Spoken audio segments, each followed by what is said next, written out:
Hi అండి. Welcome back to Lalitha shorts.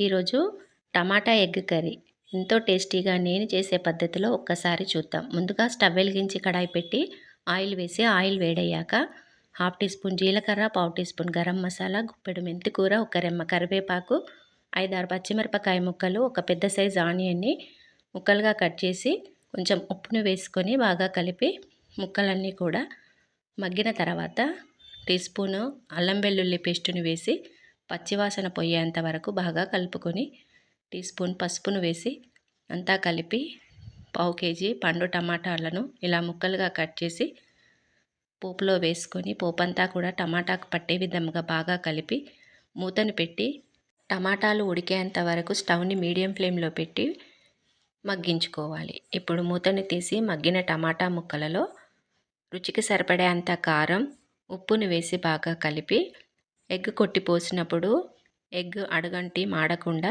ఇలా వాటర్ని వేసుకొని నెమ్మదిగా ఒక్కొక్క ఎగ్గును ఇలా కొట్టి వేసుకొని మూతని పెట్టి ఉడికించుకోవాలి. ఇప్పుడు ఒక 5 నిమిషాల తర్వాత మూత తీసి నెమ్మదిగా మరో పక్కకు తిప్పి ఎగ్గులను ఇలా వేసుకోవాలి. 1 టీ స్పూను ధనియాల పొడిని వేసుకొని కొంచెం గరం మసాలాను కూడా వేసి కొత్తిమీరను వేసుకొని సర్వ్ చేసుకోవడమే. నచ్చితే మీరు కూడా తప్పకుండా ట్రై చేయండి.